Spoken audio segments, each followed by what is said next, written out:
De Paulo aos Romanos, capítulo 6, e faremos a leitura do verso 19 até o verso 23. Falo como homem por causa da fraqueza da vossa carne. Assim como oferecestes os vossos membros para a escravidão da impureza e da maldade para a maldade, assim oferecei agora os vossos membros para servirem à justiça para a santificação. Porque quando eres escravos do pecado, estáveis isentos em relação à justiça. Naquele tempo, que resultados colhestes? Somente as coisas de que agora vos envergonhais, porque o fim delas é morte. Agora, porém, libertados do pecado, transformados em servos de Deus, tendes o vosso fruto para a santificação e, por fim, a vida eterna.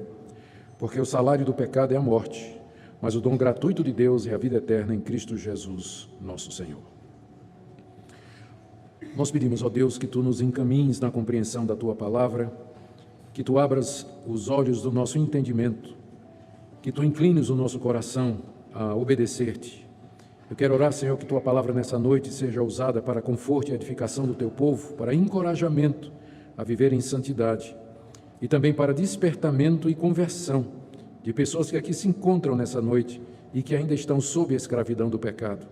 Pedimos que Tua palavra seja usada por Ti na libertação dessas pessoas e no crescimento do Teu povo, para a Tua glória e para a nossa alegria. Em nome de Jesus. Amém. Queridos, nós estamos no capítulo 6 da Carta aos Romanos, terminando o capítulo nessa noite. Esse capítulo, como vocês se recordam, é aquele onde Paulo faz uma exposição da maneira pela qual Deus nos liberta do pecado para que possamos servir a Ele. Na primeira parte da carta, Paulo havia explicado o estado de perdição em que toda a humanidade se encontra. Primeiro os gentios, capítulo 1 fala a respeito disso. Depois os judeus, capítulo 2 fala sobre isso. E depois ambos, metade do capítulo 3. Paulo termina dizendo que Deus encerrou a humanidade toda debaixo da lei para que a condenação e a justiça de Deus ficassem evidentes a todos, e os motivos pelos quais Deus então os condena. Depois da metade do capítulo 3 até o capítulo 5, Paulo explicou de que maneira judeus e gentios são justificados gratuitamente mediante a fé em Jesus Cristo. E terminado esse capítulo, Paulo, no 6, inicia uma nova fase, uma nova etapa da carta, em que ele mostra de que maneira aquelas pessoas que eram perdidas, que foram justificadas pela fé em Cristo Jesus, agora devem viver de maneira agradável a Deus. E o capítulo 6 fala de como nós somos livres do pecado. O 7, que nós vamos começar a semana que vem, fala de como somos livres da lei. E o capítulo 8 fala de como nós devemos e podemos andar no Espírito Santo. Todos esses 3 pontos têm a ver com a vida cristã aqui nesse mundo, com a vida prática, com a santificação. Mas aqui no capítulo 6, o tema é libertação do poder do pecado aqui nesse mundo. Na primeira parte do capítulo, como vocês se recordam, Paulo falou de que nós estávamos unidos a Cristo na sua morte e na ressurreição. E é com base nisso que devemos tomar conhecimento dessa verdade, nos considerar como mortos e nos oferecer a Deus para viver uma vida nova, uma vida santa em contraste com a vida anterior. Na segunda parte, que nós vimos na mensagem anterior, que vai do verso 15 até o verso 18, Paulo mostrou como Deus, mediante o Evangelho, que é um molde, uma forma, Ele moldou o nosso coração de maneira que, libertos do pecado, nós podemos agora andar em novidade de vida. O Evangelho, como doutrina, ele é o meio pelo qual Deus opera essa libertação, nos livrando do domínio do pecado e nos fazendo servo deles. E aqui no trecho que eu acabei de ler, que nós vamos considerar nessa noite, Paulo faz um apelo para que os cristãos que o ouvem se entreguem a Deus, se consagrem a Deus, ou usando os termos que Paulo usa aqui, se ofereçam a Deus para viver uma vida completamente consagrada a Ele. Então é isso que é a passagem que nós acabamos de ler. Paulo está exortando, orientando os seus leitores a se oferecer a Deus como resultado daquilo que Deus já fez em suas vidas. Eu queria então, nessa noite, considerar com vocês, em primeiro lugar, o que é que Paulo quer dizer com oferecer-se a Deus, que é o moto, né? É o mote aqui da passagem. E segundo, eu queria explorar 4 aspectos desse mandamento que ele coloca aqui, de que nós nos ofereçamos a Deus. O objetivo é encorajar vocês, é orientar vocês, instruir vocês de que maneira, em termos práticos, nós podemos no dia a dia nos oferecer a Deus como nos é ordenado aqui. Então vamos começar tentando entender o que é que significa essa expressão que aparece, por exemplo, no verso 19, oferecei-vos a Deus, e que é a repetição do que ele tinha dito antes no capítulo 6, verso 13, não ofereçais os membros vossos ao pecado, mas oferecei-vos a Deus. O que é que significa isso, nos oferecer a Deus? Essa palavra, esse verbo na língua original é bastante sugestivo. A palavra significa literalmente colocar-se diante de alguém, ao alcance da mão daquela pessoa, e assim ficar inteiramente à disposição daquela pessoa para que aquela pessoa faça o uso que achar conveniente. Oferecer-se a Deus, então, é você se colocar diante de Deus, ao alcance da mão de Deus, e dizer assim: aqui estou, toma-me e usa-me conforme tu desejas. Por isso que oferecer aqui, oferecer-se a Deus, pode ser substituído por entregar-se a Deus, apresentar-se a Deus. Essa é a ideia principal, ou seja, de que você se coloca diante de Deus, você se torna disponível diante de Deus, a uma distância em que Deus pode colocar a mão sobre você e Ele possa então usar você como Ele deseja. É isso o significado de oferecer-se a Deus. Quando Paulo usa esse verbo aqui na carta aos Romanos, geralmente ele faz em dois sentidos. O primeiro aparece aqui no capítulo 6, verso 13, quando ele diz: oferecei os vossos membros a Deus. O que é que isso significa? Quando Paulo fala membros, ele está se referindo àquelas partes que constituem o nosso ser, aquilo que nós somos. Isso inclui os membros físicos, braço, olho, perna, tudo o que nós somos, mas também as nossas faculdades, meu pensamento, minha consciência, minha decisão, minha vontade, meu ser, tudo aquilo que eu sou. Então, quando ele fala, oferecei os vossos membros, ele quer dizer, ofereçam-se integralmente a Deus com aquilo que você é e aquilo que você tem, porque, por extensão, isso significa também as minhas posses, os meus bens, aquilo que eu tenho e que me pertence. Então, ao dizer, oferecei os vossos membros a Deus, Paulo está dizendo, coloque-se com tudo que você é, com tudo que você tem, a uma distância tão próxima de Deus, que Deus pode colocar a mão e usar do jeito que Ele quiser. É isso que significa. Mas Paulo também usa no outro sentido, que aparece no famoso versículo muito conhecido, que nós vamos encontrar mais adiante, que é do capítulo 12, verso 1, quando ele diz que nós não devemos nos conformar com este século, mas devemos nos transformar pela renovação da nossa mente e oferecer a Deus o nosso corpo em culto racional, que significa um culto espiritual. Então, aqui já o sentido é outro. A ideia, na primeira ocorrência, é de serviço. Eu e tudo que sou me coloco diante de Deus, me apresento a Ele, me entrego a Ele para que Ele me use para a sua glória e para o seu serviço. Aqui nesse outro sentido, em Romanos 12, eu me coloco diante de Deus para adorá-lo, para prestar-lhe o culto do qual Ele é digno. Em ambos os sentidos, a ideia é de inteira consagração. Oferta de nós mesmos, uma dedicação do que somos e o que temos a Deus para vivermos aqui nesse mundo. É isso que significa oferecei-vos a Deus. E essa é a ordem que Deus nos dá. Esse é o mandamento que Deus dá a cada um de nós. Esse é o mandamento que Ele me dá, esse é o mandamento que Ele dá a você. E a grande pergunta é, como é que nós fazemos isso?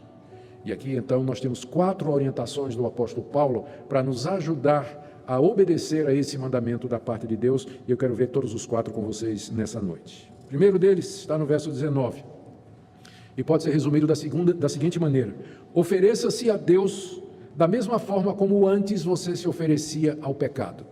Está no verso 19, falo como homem por causa da fraqueza da vossa carne, assim como, isso aqui introduz a comparação, não é? Assim como, já introduz a comparação, assim como oferecestes os vossos membros para a escravidão da impureza e da maldade, para a maldade, assim oferecei agora, esse é o outro termo da comparação, os vossos membros para servirem à justiça para santificação.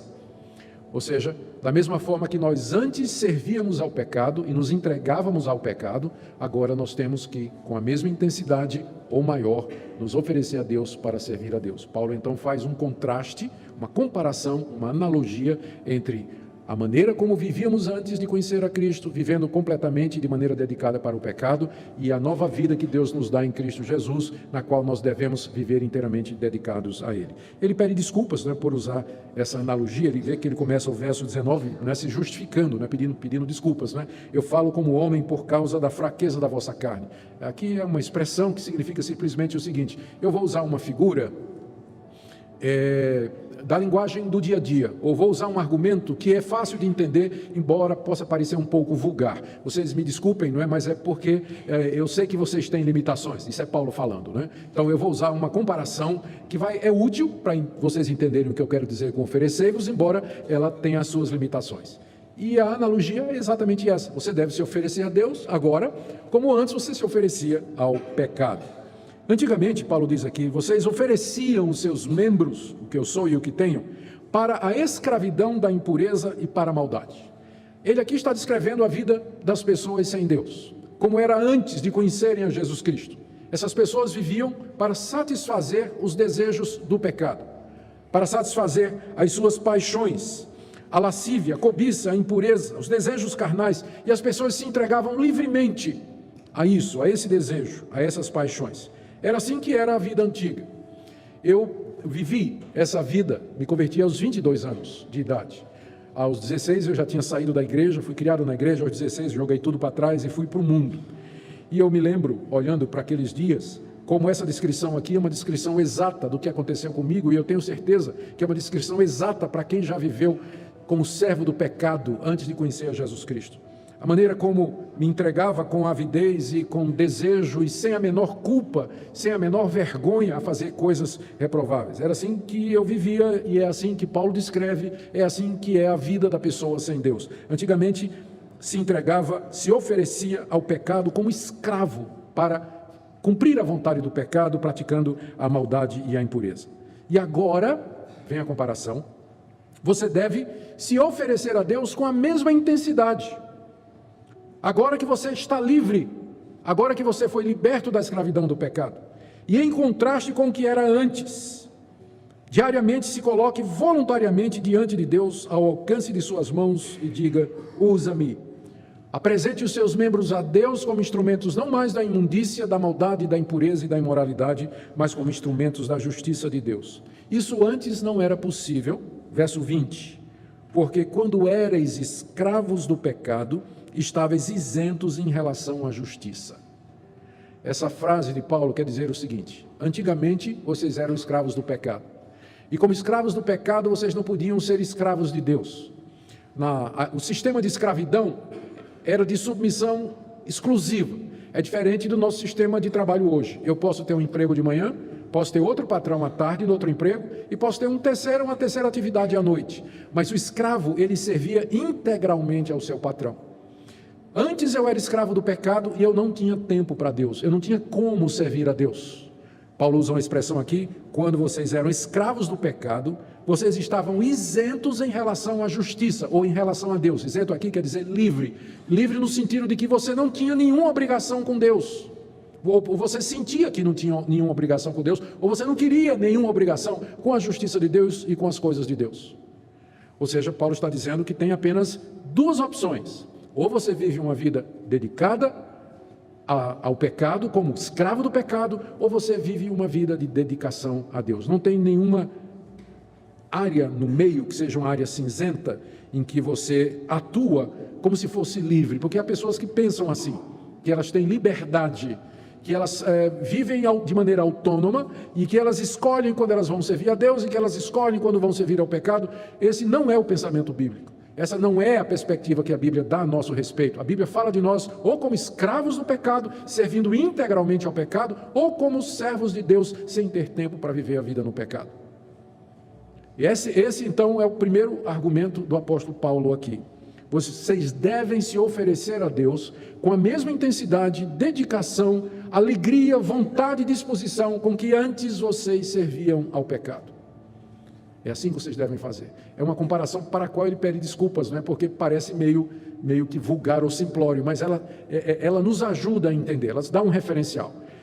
Da maneira como você gostava de sair, de fazer o que não presta, de ver as coisas que não devia ver, que você gostava de ficar falando mal da vida dos outros, que você gostava da violência, da agressividade, da mesma forma que você se deleitava naquela vida antiga, agora você deve fazer isso com relação a Deus e as coisas de Deus. Que seja Deus a sua alegria, que seja Deus o seu prazer, que seja Ele a fonte de satisfação e contentamento na sua vida, assim como antes, agora também. Assim como você fazia antes, agora você vai fazer. Então esse é o primeiro argumento aqui, o primeiro aspecto de como devemos nos oferecer a Deus. É da mesma forma que antes você se oferecia ao pecado. Aqui vem o segundo ponto, ou o segundo aspecto desse oferecimento, que está no verso 21, e pode ser resumido da seguinte maneira: ofereça-se a Deus pensando nos resultados que vocês tiveram na sua vida antiga. Veja o que diz o verso 21. Naquele tempo, pergunta o apóstolo Paulo, que resultados colhestes? Somente as coisas de que agora vos envergonhais, porque o fim delas é a morte. Paulo aqui, ele leva os seus ouvintes a refletir sobre a vida antiga com uma pergunta. Naquele tempo que vocês viviam sem Cristo, vocês gentios e vocês judeus, naquela época, antes de conhecer o Evangelho, que resultados vocês escolheram da vida que vocês tinham? Paulo já tinha dado uma descrição dessa vida, e eu quero rememorar agora com vocês, relembrar com vocês. No capítulo 1, no verso 24, Paulo havia se referido à vida no mundo sem Deus como sendo uma vida de imundícia, uma vida de concupiscência. No capítulo 1, verso 26, Paulo fala de paixões infames, de relações sexuais contrárias à natureza. E no capítulo 1, de 28 a 32, ele dá uma lista, olha a lista. Cheios de toda injustiça, malícia, avareza, maldade, possuídos de inveja, homicídio, contenda, dolo, malignidade, sendo difamadores, caluniadores, aborrecidos de Deus, insolentes, soberbos, presunçosos, inventores de males, desobedientes aos pais, insensatos, pérfidos, sem afeição natural e sem misericórdia. É assim que era a vida antiga. Era disso que ela era constituída. Paulo pergunta, qual foi o fruto disso? O que é que vocês obtiveram como resultado de ter vivido uma vida assim? Quando a gente vivia daquela maneira, a gente não tinha consciência do que estava fazendo. Veja como Paulo aqui descreve o sentimento das pessoas quando elas vivem assim. Agora você vai comigo para Efésios 4, por favor, do verso 17 até o verso 19. Paulo está descrevendo essa vida debaixo do pecado, debaixo da lei, nas trevas, sem Deus. Olha o que ele diz. Isso, portanto, digo, e no Senhor testifico, que não mais andeis como também andam os gentios, na vaidade dos seus próprios pensamentos, obscurecidos de entendimento, alheios à vida de Deus por causa da ignorância em que vivem, pela dureza do seu coração, os quais, tendo se tornado insensíveis, se entregaram à dissolução para com avidez cometerem toda sorte de impureza. Era assim, e é assim, que as pessoas se sentem quando elas estão praticando essas coisas. Paulo diz aqui, são obscurecidas do entendimento, alheias à vida de Deus, vivem uma vida de ignorância, e com toda avidez elas se lançam para praticar toda sorte de impureza e de imoralidade. É assim que eu vivi, é assim que muitos de vocês viveram, e é assim que talvez alguns de vocês vivam. Quando a gente está no mundo, a gente não tem consciência. Eu não tinha a menor vergonha de fazer as coisas que eu fazia. Na verdade, eu até me vangloriava, sentava com os meus amigos na mesa do bar, para contar as aventuras, de todo tipo, para falar mal dos outros, e fazíamos isso de boca cheia, achava que era natural, a boca cheia de palavrões, piadas indecentes, atos piores ainda, e achava aquilo maravilhoso, passar a noite com os amigos, ou sair para uma noitada, para algum tipo de aventura sexual, e achava isso a coisa mais natural do mundo, e a consciência não apertava nada, achava que não tinha satisfação que dar a ninguém. Eu era a ovelha negra da família, toda a minha família estava na igreja, meus irmãos estavam na igreja, minhas irmãs estavam na igreja, e eu era desviado da família. E aí os pastores da igreja viviam atrás de Augustos. Quem conseguisse converter Augustos tinha um grande troféu, grande galardão nos céus. E os pastores me abordavam, e sempre a conversa deles era essa, e que é a abordagem que às vezes nós fazemos para os incrédulos, e que não é a abordagem mais certa. Eles chegavam para mim e diziam assim, Augustos, eu sei que você não é feliz. Eu dava risada. Mas como assim eu não sou feliz? Eu sou felicíssimo, eu gosto da vida que eu estou levando, eu gosto da baderna que eu faço, gosto dos meus amigos, gosto da cachaça, gosto da farra, gosto da maneira como eu vivo e faço as coisas, sem dever nada a ninguém. Era esse o meu sentimento. Mas hoje, eu olho para trás, o que eu sinto é outra coisa. O que eu sinto é o que Paulo diz aqui. Naquele tempo, que resultado colhestes? Se você me perguntasse, quando eu estava naquela época, eu diria muitos. Coisa boa, alegria, satisfação. Mas agora, a resposta é essa. Somente as coisas de que agora vos envergonhais. Hoje eu tenho conhecimento de mim mesmo.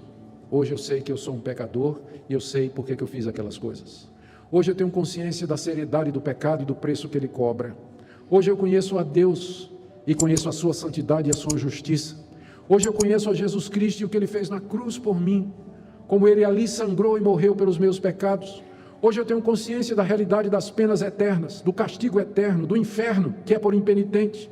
Hoje eu tenho consciência da vida eterna, do novo céu e da nova terra que Deus preparou para todo pecador que se arrepende. Por isso, eu só posso olhar para o meu passado agora com vergonha. Essa é a razão, talvez, porque a gente não dá muito espaço nas nossas igrejas reformadas para o tal do testemunho. Acontece que às vezes um cara que era traficante de drogas, era criminoso, né, ele se converte, tem uma conversão dramática e o pessoal logo chama ele à frente para dar um testemunho. E a maneira como ele fala do passado dele, né, ele parece ter orgulho de ter vivido daquela maneira. Parece ter orgulho, né, de se alegrado, ele conta os feitos antigos como se fosse alguma coisa das quais ele intimamente se vangloria disso. Quando na verdade a gente devia lembrar do nosso passado somente com esse sentimento, vergonha. Era o que eu era o que eu fiz. Eu fui uma vergonha diante de Deus, diante dos homens, diante das pessoas e diante de mim mesmo. É assim que eu tenho que olhar para trás. E porque eu olho para trás assim, é que eu agora posso me oferecer a Deus, porque eu não quero voltar a ser o que eu era. Eu não quero mais fazer aquelas coisas que eu fiz. Coisas que o fruto, diz Paulo aqui no final do verso 21, o fim delas é morte. Hoje eu sei disso. Quando eu digo que esse é o sentimento que nós temos de ter com relação ao nosso passado, eu não estou aqui sugerindo que o crente verdadeiro, ele deve viver com remorso ou carregando um sentimento de culpa por coisas que ele fez no passado. De vez em quando eu encontro pessoas assim que tiveram uma vida pregressa na imoralidade ou no crime ou em algum tipo de relacionamento em que a pessoa cometeu muitos erros. Ela conheceu a verdade, conheceu a Cristo, pediu perdão, se converteu, foi perdoada, mas ainda fica carregando aquele remorso, aquela carga. Não é isso que está sendo dito aqui. Na verdade, se confessarmos os nossos pecados, Ele é fiel e justo para nos perdoar os pecados e nos purificar de toda injustiça. E se alguém está em Cristo, ele é uma nova criatura, as coisas velhas passaram, eis que tudo se fez novo, e nós podemos ter a alegria da nossa salvação, independente de quão horrível e vergonhoso o nosso passado foi.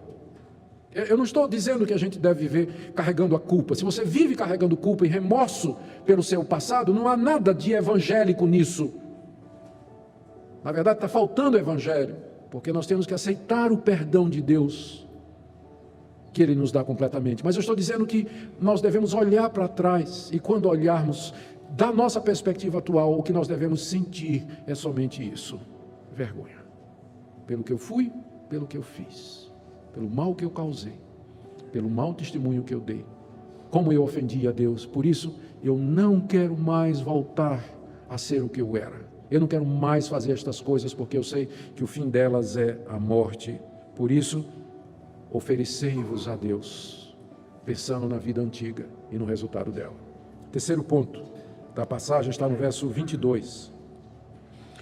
E pode ser resumido assim: oferecei-vos a Deus, ou ofereçam-se a Deus, porque vocês agora podem fazer isso.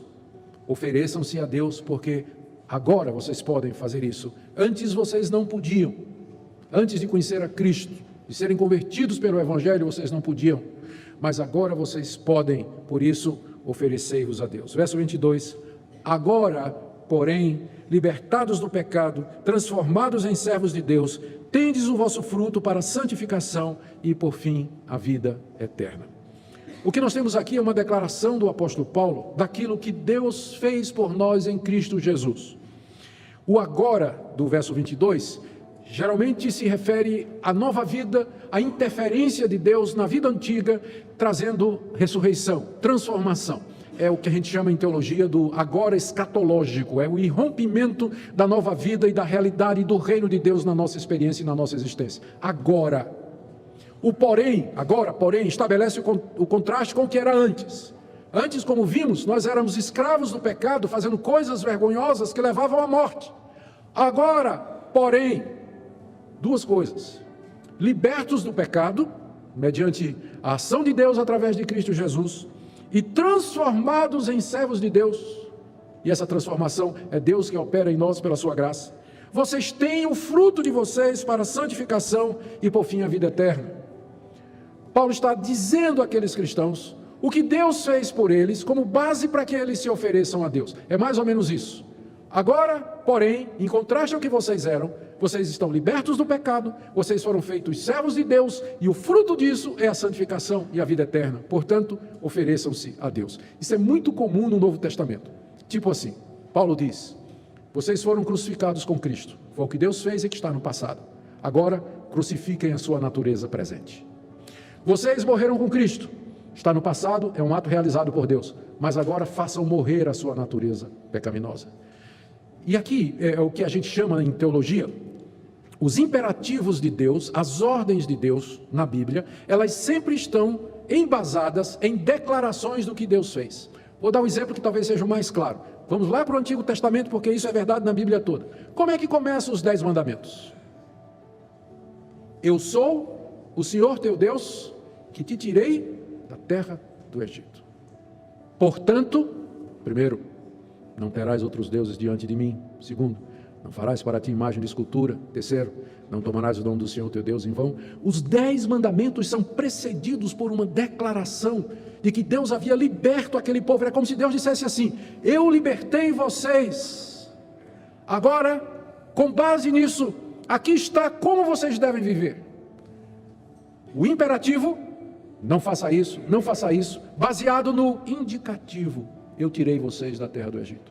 É a mesma coisa no Novo Testamento. Deus nos diz: eu libertei você do pecado, perdoei os seus pecados, fiz de você meu filho, agora viva como meu filho, viva de maneira digna do que você é agora.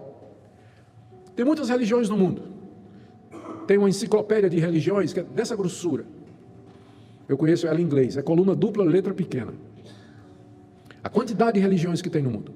Mas se você fizer uma pesquisa, não precisa ser muito extensa, sobre de que maneira as religiões dizem a forma como o homem pode se reconciliar com Deus e alcançar a Deus, você vai ver que no final, essas milhares de religiões, elas se reduzem a 2 tipos apenas.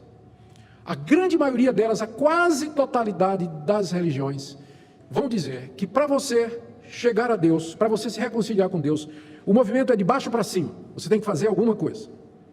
E quando você chegar no fim, Deus vai fazer uma avaliação, vai pesar a balança, as suas obras, os seus pecados, seus acertos e seus erros, e Ele vai lhe dar a vida eterna ou a condenação. Se você tiver sorte, a vida eterna. Então, em todas as grandes religiões, é assim. A única exceção é o cristianismo histórico e bíblico que eu estou pregando a vocês, e que está dentro da nossa tradição histórica, que vem desde a época dos apóstolos, da época de Jesus Cristo. Nessa religião, eu vou chamar de religião, não no sentido pejorativo e negativo que tem hoje, o movimento não é de baixo para cima, mas de cima para baixo. Deus é que vem ao encontro da pessoa. Deus vem ao encontro da pessoa, Deus salva essa pessoa primeiro, e em seguida diz: faça isso. Nas outras religiões é assim: se você fizer isso, você vai se tornar filho de Deus. No cristianismo é assim: você foi feito filho de Deus, agora faça isso. É o que nós encontramos aqui no verso 22. Agora, libertados do pecado, transformados em servos de Deus, tendes o vosso fruto para a santificação e por fim a vida eterna. Por isso, se ofereçam a Deus, porque vocês podem, vocês já foram libertos, o empecilho foi tirado, a dificuldade foi removida, as amarras foram cortadas. Vocês agora podem se oferecer a Deus. Antes não podiam porque eram escravos do pecado, mas agora vocês podem se oferecer a Deus pelo que Ele fez por vocês. Agora o último ponto, está aí no verso 23. Estamos vendo os 4 aspectos da ordem: oferecei-vos. Aqui esse último é assim. Paulo está dizendo: ofereçam-se a Deus, pensando no resultado final. Verso 23. Porque o salário do pecado é a morte, mas o dom gratuito de Deus é a vida eterna em Cristo Jesus, nosso Senhor. Aqui nesse verso, nota que ele começa com o porquê, que introduz uma cláusula subordinada, explicativa. Paulo está dando a explicação de alguma coisa que ele disse antes. O que é que ele disse no verso 22? Ele disse no verso 22 que agora nós temos o fruto para a santificação e por fim a vida eterna. E agora ele explica por quê. Por quê? Porque o salário, embora o salário do pecado seja a morte, porém o dom gratuito de Deus é a vida eterna em Cristo Jesus, nosso Senhor. E nessa explicação, Paulo faz um contraste entre, vou usar o termo recompensa por falta de alguma coisa melhor. Ele faz um contraste entre a recompensa que tanto o pecado quanto Deus darão àqueles que os servem.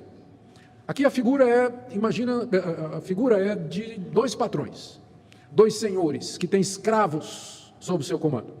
O primeiro senhor e patrão é o pecado. E Paulo diz aqui que o salário que ele paga aos seus servos é a morte. Cada palavra aqui dessa frase tem um significado, mas eu vou me concentrar aqui apenas em algumas. Primeiro, na palavra salário. O salário do pecado é a morte. O pecado paga uma remuneração como recompensa do esforço e trabalho dos seus escravos. Ou seja, significa que a punição pelo pecado, que é a morte, é justa. Você fez por merecer. Então eu posso lhe dizer com toda tranquilidade, o seu castigo é merecido, pode ficar tranquilo, ele já está reservado. Você fez por merecer. O salário, ou seja, a recompensa, o pagamento, né, os vencimentos que o patrão, pecado, dá àqueles que o servem é a morte. Então você fez por merecer. Né? Da mesma forma que você trabalha os 30 dias e no fim do mês, né, você está esperando receber seu contra-cheque ou depósito na sua conta, porque você afinal trabalhou, você merece e vai chegar lá, pode ficar tranquilo que é do mesmo jeito. Você serviu o pecado, é servo do pecado, seu contra-cheque vai chegar. Certinho, não falhará. O pecado paga a remuneração, mas em dia. Não falha não tem nenhum servo do pecado a quem ele deixou de pagar. Todos eles receberam a morte como recompensa. O salário do pecado é a morte. E morte aqui, ela é a morte espiritual nesse mundo.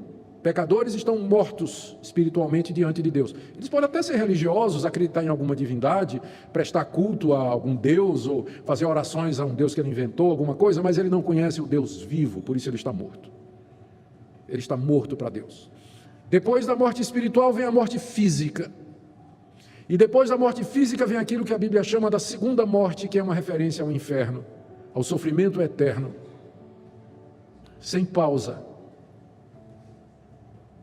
É isso que o pecado vai dar como salário aos seus servos. Mas, metade do verso 23, eu amo esses mas do apóstolo Paulo, sinalizam as intervenções de Deus. Mas, em contraste ao salário que o pecado paga, que é a morte, o dom gratuito de Deus é a vida eterna em Cristo Jesus, nosso Senhor. Paulo intencionalmente não disse, mas o salário de Deus é a vida eterna. Ele disse, o salário do pecado é a morte. Ele poderia ter dito, mas o salário de Deus é a vida eterna. Ou seja, o salário que Deus paga aos seus servos é a vida eterna. Vocês sabem por que ele não usou a palavra salário? Porque salário, como eu disse, é alguma coisa que você mereceu. É alguma coisa que você tem direito, a que você faz jus. A vida eterna, você não merece a vida eterna. Você não faz jus à vida eterna. Você não tem direito à vida eterna. Porque você é um pecador. Você é um pecador, como eu sou. Nós não temos direito a nada a não ser o salário do pecado, que é a morte. Por isso, a vida eterna é um dom, é um presente, é algo gratuito que Deus dá sem merecimento. Ele dá a pessoas que não fizeram jus a isso, pessoas que são indignas da vida eterna. Deus, na sua misericórdia, concede livremente a pecadores como vocês e eu a vida eterna como um dom. O dom gratuito de Deus é a vida eterna, não somente viver depois da morte eternamente na presença de Deus, como desfrutar do novo céu e da nova terra que Deus está preparando, um mundo vindouro que se aproxima, felicidade eterna, livres para sempre do pecado, da morte, de todas as suas consequências. Isso é um dom gratuito de Deus, que é recebido pela fé e não por obras, não por mérito, mediante Jesus Cristo, acrescenta Paulo no final do versículo. O salário do pecado é a morte, mas o dom gratuito de Deus é a vida eterna em Cristo Jesus, nosso Senhor. Pensando nisso, no que cada um deles vai pagar, ofereçam-se a Deus, porque Ele concede gratuitamente aos seus a vida eterna, mediante Jesus Cristo. Eu quero fazer algumas aplicações para terminar. A primeira delas, queridos, reflitamos sobre como era a nossa vida antes de conhecer o Evangelho. Lembre dos resultados da sua vida pregressa. Lembre de uma perspectiva bíblica. Não lembre pensando no prazer, na alegria, no gozo que você tinha naquela época, que você tinha como pecador, que não conhecia a verdade. Mas reflita do ponto de vista de Deus, a vergonha diante de Deus e diante dos outros, diante de si mesmo, que tudo aquilo representou. Sinta vergonha disso, e por isso agradeça a Deus que Ele libertou você do pecado e o transformou em servo do Altíssimo, e resolva que você nunca mais vai andar como você andou antes. Se você foi liberto do pecado e feito servo de Deus, e você anda naquelas coisas, que agora você sabe, é uma vergonha, tem alguma coisa errada. Porque o que você devia sentir era vergonha, e não prazer em andar nos caminhos antigos. Se você nasceu num lar cristão e nunca se afastou do evangelho e da igreja, medite na misericórdia de Deus em preservar você. De vez em quando eu encontro um adolescente, não é, que nasceu na igreja, cresceu na igreja, foi para a escola dominical, foi batizado na infância, foi criado pelos pais, tem um excelente testemunho dos pais em casa, né? Sempre a vida dele foi igreja, escola, amiguinhos da igreja e tudo mais, e às vezes ele fica olhando para aqueles outros jovens, né, que foram para o mundo e se converteram depois, tiveram a experiência no mundo e depois se converteram, e dizem assim, quem sabe, puxa vida, a minha vida é tão monótona, né? Eu não sei nem o que é isso, como será o mundo? Como será viver no mundo? Será que se eu fosse para o mundo, tivesse uma experiência do pecado e depois me convertesse, eu não seria um crente melhor? Eu vou lhe dar a resposta agora: não. Não. Você não sabe a graça e o privilégio que Deus tem lhe dado de você crescer e permanecer no evangelho. Porque o pecado deixa marcas. Eu tenho gravado na minha cabeça até o dia de hoje as imagens do meu primeiro filme pornográfico, quando eu tinha 16 anos. Já me esqueci de muita coisa, não sei nem direito, às vezes nem me lembro do aniversário dos meus filhos. Mas o pecado, ele grava com ferro em brasa o coração, a alma da pessoa, a sua memória, cria cicatrizes. Deus nos perdoa, Deus nos liberta, mas as cicatrizes estão ali.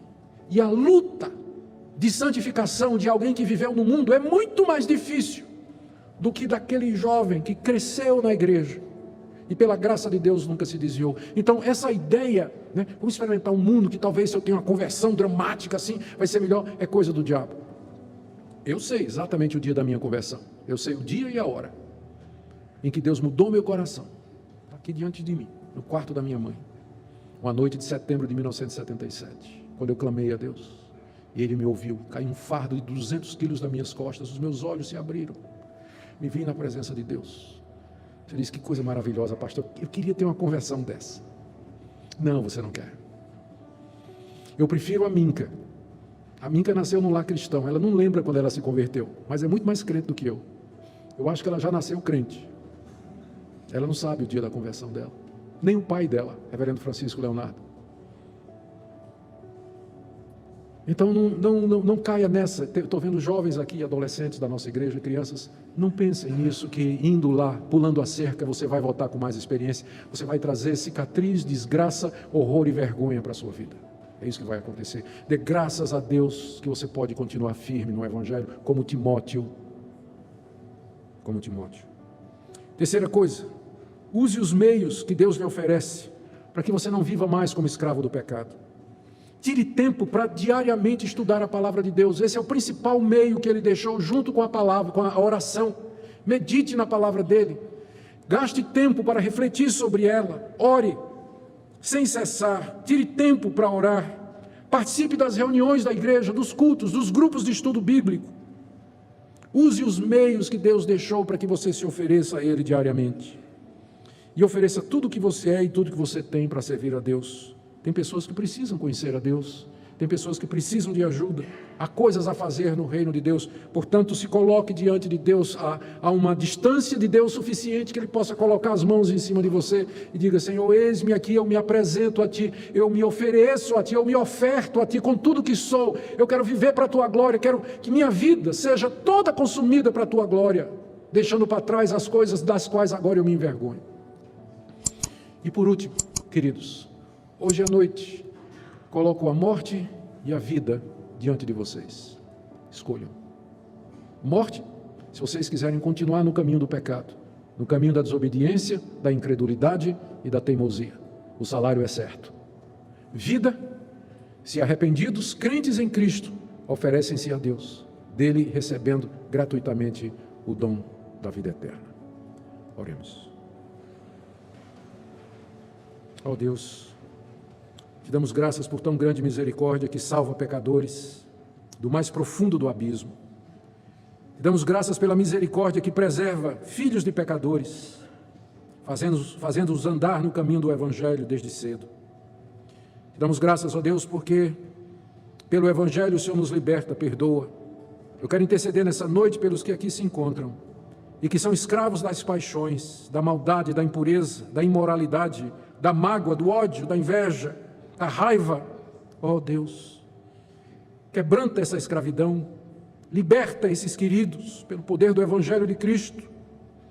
Se há filhos ou filhas tuas essa noite aqui, que fazem coisas que envergonham, tanto é que fazem em oculto, nós pedimos que tu tenhas misericórdia, que tu tragas libertação. Levanta para ti um povo santo, um povo que anda humildemente, com alegria, com singeleza de coração, um povo compassivo, perdoador, que ama. Pedimos ao Senhor que tua palavra opere todas estas coisas, porque sabemos que somente ela, pelo Espírito, é que pode realizar efetivamente estes milagres que nós te pedimos. Bendito seja o teu nome por essa noite, em nome de Jesus.